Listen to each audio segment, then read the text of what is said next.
Prendre un couple dans sa colocation, bonne ou mauvaise idée? Bonjour à toutes et à tous et bienvenue sur Real Estate in Belgium, votre chaîne dédiée à l'immobilier 100% belge. Je suis Élodie Sorgelose, je suis investisseuse, coach immobilier certifié, passionnée d'immobilier, conférencière et surtout fondatrice de Real Estate in Belgium, un organisme qui a pour but de vous aider à investir dans des biens qui vous rapportent de l'argent chaque mois.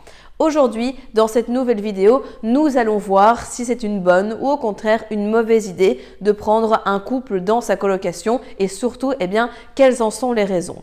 Avant d'aller plus loin, abonnez-vous à la chaîne pour ne pas manquer les prochaines vidéos, likez la vidéo, commentez-la si vous avez des questions à me poser ou des choses dont vous souhaiteriez me faire part. Et surtout, ne repartez pas sans le cadeau que je vous offre juste ici en dessous et qui va grandement vous aider lors de votre demande de financement. On voit tout ça juste après le jingle.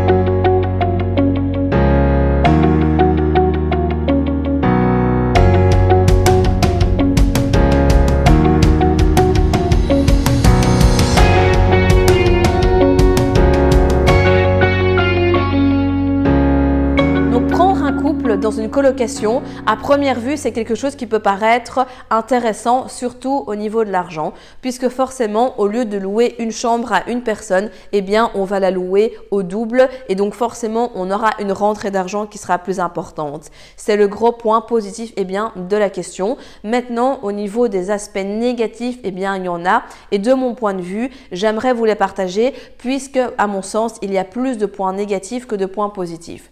La première chose, c'est qu'il faut bien comprendre, c'est que quand on fait une colocation, c'est primordial d'avoir une colocation qui s'autorégule et une colocation qui peut être variée. Qu'est-ce que j'entends par là? J'entends par là de mixer les types de profils. Donc, pas que étudiants, pas que jeunes actifs, faire un mix entre étudiants et jeunes actifs puisqu'ils n'ont pas le même rythme de vie.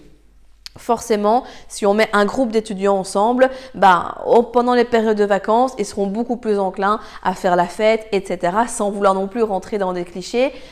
Mais voilà, vous avez été jeune ou vous êtes peut-être jeune aussi aujourd'hui, donc vous savez comme moi comment ça se passe. Et quand vous avez des jeunes actifs qui sont mixés à des étudiants, forcément quand l'étudiant est en blocus et que le jeune actif est en congé, il ne va pas faire non plus la fête pour pas déranger l'étudiant. À l'inverse, quand le jeune actif doit aller se reposer puisque le lendemain il travaille, là, ils ne vont pas non plus laisser des étudiants faire la fête parce que sinon ça va poser problème dans le rythme de vie.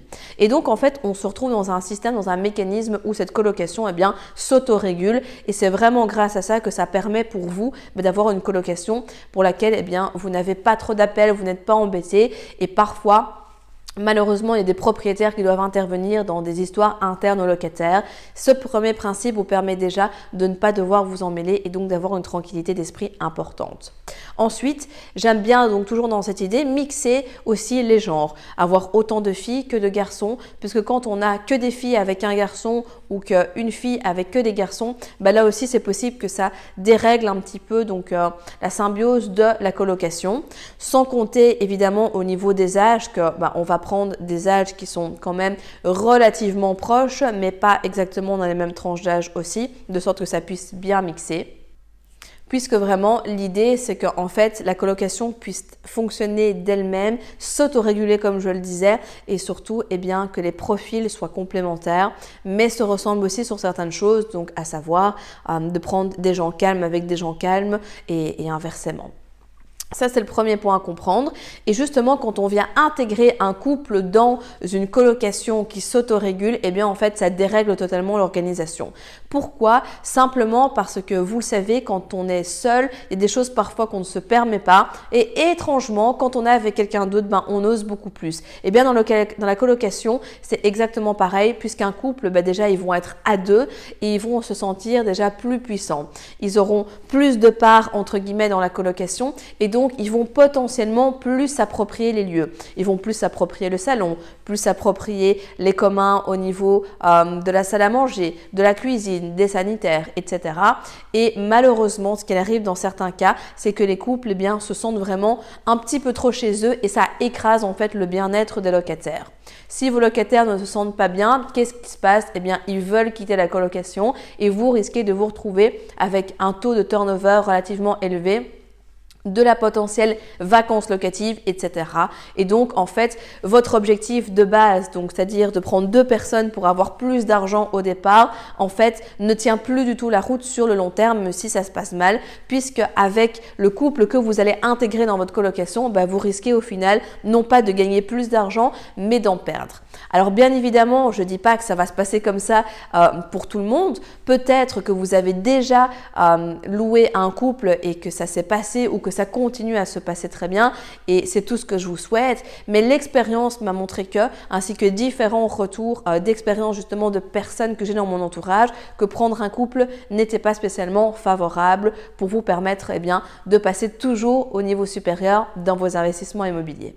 Si vous êtes arrivé jusqu'au bout de la vidéo, c'est qu'il est fort à parier que l'investissement immobilier en Belgique vous intéresse. C'est pourquoi je vous invite à vous abonner à la chaîne YouTube afin de ne manquer sous aucun prétexte les prochaines vidéos exceptionnelles qui vont être publiées.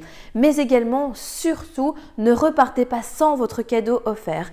Pour cela, rien de plus simple, il vous suffit de cliquer juste en dessous de la vidéo sur le lien et vous allez accéder directement au cadeau que je vous offre et qui va grandement vous aider lors de votre demande de financement.